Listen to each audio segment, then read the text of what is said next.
Halo guys, Assalamualaikum warahmatullahi wabarakatuh. Perkenalkan, kami dari Prodi Sarjana Terapan Keperawatan dan Nurse Poltekkes Kemenkes Bengkulu dari kelompok 3 mata kuliah Promosi Kesehatan. Kami beranggotakan Komangan Rias, Kartika Chandra Agustina, Adelina Damayanti, Elisa Smika, Mela Octaviana, Anissa Nuraini, Putri Ratnawati, Fiana Okta, dan Rizka Melia. Di sini, kelompok kami akan membahas level pencegahan promosi kesehatan, yaitu early diagnosis and prompt treatment. Stay tune ya. Thank you.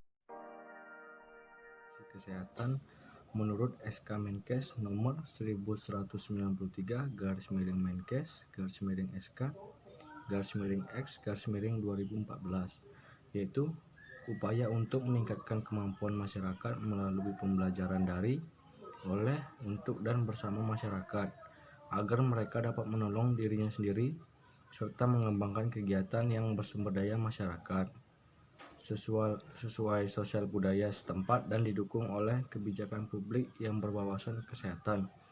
Sedangkan promosi kesehatan menurut WHO pada tahun 1984 yaitu adalah proses membuat orang mampu meningkatkan kontrol terhadap dan memperbaiki kesehatan mereka.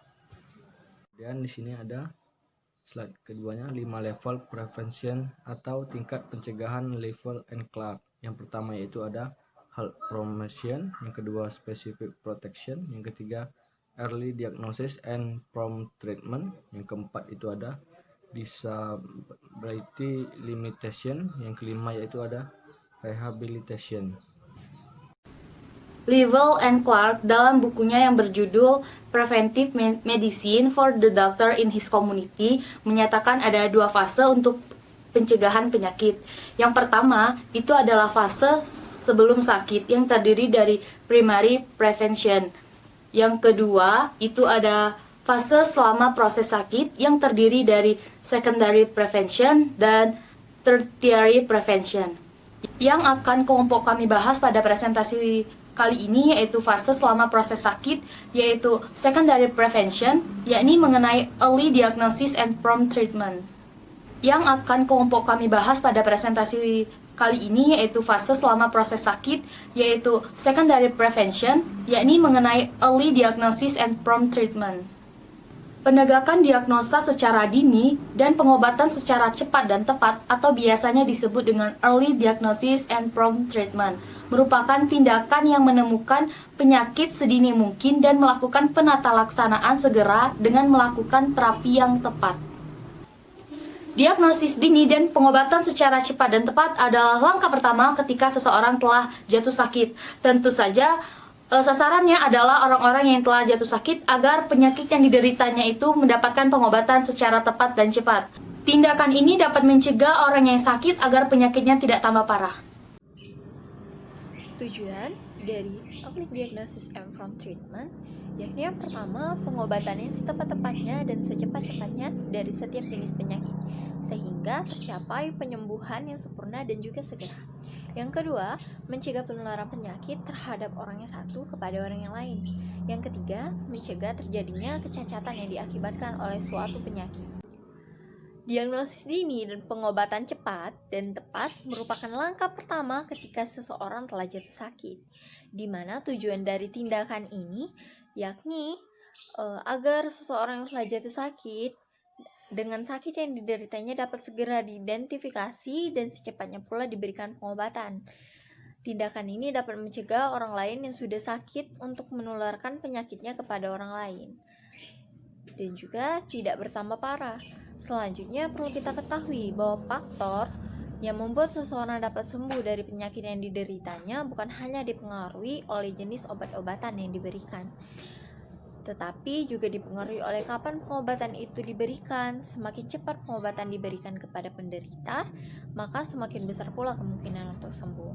Maka dari itu, diagnosis cepat dan tepat serta pengobatan cepat dan tepat juga sangat dibutuhkan dalam pencegahan penyakit ini. 4. tingkat utama pencegahan. Yang pertama ada pencegahan tingkat awal atau primordial prevention, di mana ada pemantapan status kesehatan atau underlying condition. Yang kedua ada pencegahan tingkat pertama atau primary prevention, di mana ada promosi kesehatan atau healthy promotion, ada pencegahan khusus atau specific protection, dan yang ketiga ada pencegahan tingkat kedua atau second prevention, ada diagnosis awal dan pengobatan yang tepat atau early diagnosis and prompt treatment, ada juga pembatasan kecacatan atau disability limitation, dan yang keempat ada pencegahan tingkat ketiga atau tertiary prevention, di mana ada rehabilitasi atau rehabilitation. Lalu juga di slide berikutnya ini ada pengertian pencegahan sekunder atau second prevention, di mana ada tingkat pencegahan sekunder merupakan upaya manusia untuk mencegah orang yang telah sakit agar sembuh. Jadi ini seperti kita itu upaya dari manusia itu untuk cepat sembuh. Lalu yaitu ada menghambat progresivitas penyakit atau menghindari komplikasi, mengurangi ketidakmampuan. Pencegahan sekunder ini dilakukan pada masa individu di saat dia mulai sakit. Diagnosa dini dan pengobatan itu segera atau early diagnosis and prompt treatment tadi yang sudah saya sebutkan di slide sebelumnya. Terus ada pencegahan sekunder merupakan suatu upaya pencegahan dan penghambat timbulnya penyakit dengan deteksi dini. Jadi penyakit ini dan pencegahannya itu bisa deteksi dini dan memberikan pengobatan sejak awal. Deteksi dini dilakukan dengan pemeriksaan penyaring. Hanya saja pemeriksaan tersebut itu membutuhkan biaya yang cukup besar. Pengobatan sejak awal harus dilakukan untuk mencegah kemungkinan terjadinya penyakit menahun. Selanjutnya adalah tujuan pencegahan sekunder atau second prevention. Pencegahan sekunder merupakan pencegahan yang dilakukan pada fase awal patogenik yang bertujuan untuk 1. Mendeteksi dan melakukan intervensi segera guna menghentikan penyakit pada tahap ini. 2. Mencegah penyebaran penyakit, menurunkan intensitas penyakit bila penyakit ini merupakan penyakit menular. 3. Untuk mengobati dan menghentikan proses penyakit, menyembuhkan orang sakit dan mencegah terjadinya komplikasi dan cacat. Pembatasan cacat pada tahap ini, cacat yang terjadi diatasi, terutama untuk mencegah penyakit menjadi berkelanjutan hingga mengakibatkan terjadinya cacat yang lebih buruk lagi. Yaitu pencegahan sekunder atau second prevention. Dalam proses pencegahan penyakit secara sekunder, ada beberapa upaya yang dapat dilakukan untuk mencegah suatu penyakit. Upaya tersebut yang dapat dilakukan yaitu penegakan diagnosa secara dini dan pengobatan yang cepat dan tepat, sehingga akan mengurangi keparahan kondisi, kemungkinan klien kembali pada kondisi kesehatan yang normal sedini mungkin. Dapat dilakukan dengan cara yaitu yang pertama mencari kasus sedini mungkin, lalu yang kedua mencari penderita dalam masyarakat dengan jalan pemeriksaan, lalu yang ketiga mencari semua orang yang telah berhubungan dengan penderita penyakit menular atau contact person untuk diawasi agar bila penyakitnya timbul dapat segera diberikan pengobatan. Selanjutnya yaitu yang keempat, meningkatkan keteraturan kepengobatan terhadap penderita. Lalu yang kelima, pemberian pengobatan yang tepat pada setiap permulaan kasus. Lalu yang terakhir yaitu melakukan berbagai survei, mulai dari survei sekolah, rumah, tangga, dan lain-lain, dan juga pemberantasan penyakit menular. Oke, selanjutnya di sini ada beberapa tingkatan pencegahan penyakit dan upayanya. Yang pertama yaitu mencari kasus sedini mungkin atau early case detection. Yang kedua, melakukan general check up secara rutin baik individual maupun mass screening. Yang ketiga, survei selektif atau school survey atau kontak survey. Yang keempat, meningkatkan keteraturan pengobatan pada penderita atau care holding. Dan yang terakhir, pemberian pengobatan yang tepat pada setiap permulaan kasus atau adequate treatment. Peran perawat dalam diagnosis dini dan pengobatan segera atau early diagnosis and prompt treatment.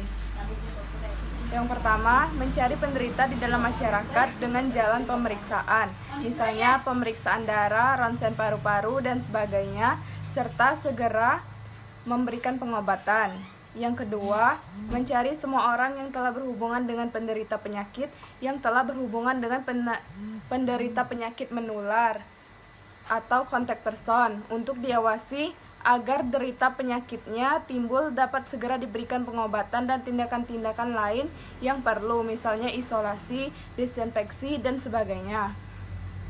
Yang terakhir, pendidikan kesehatan kepada masyarakat agar mereka dapat mengenal gejala penyakit pada tingkat awal dan segera mencari pengobatan. Masyarakat perlu menyadari bahwa berhasil atau tidaknya usaha pengobatan tidak hanya tergantung pada jenis obatnya serta keahlian tenaga kesehatannya, melainkan juga bergantung pada kapan pengobatan itu diberikan. Faktor yang mempengaruhi promosi kesehatan dan pendidikan kesehatan, yaitu pendidikan kesehatan atau promosi kesehatan pada hakikatnya adalah suatu kegiatan atau usaha menyampaikan pesan kesehatan kepada masyarakat, kelompok, atau individu. Pendidikan kesehatan juga merupakan suatu proses yang mempunyai masukan input dan keluaran output. Suatu proses pendidikan kesehatan yang menuju tercapainya tujuan pendidikan, yaitu perubahan perilaku, dipengaruhi banyak faktor, yaitu faktor metode, faktor materi atau pesannya, pendidik atau petugas, dan alat bantu peraga pendidikan yang dipakai.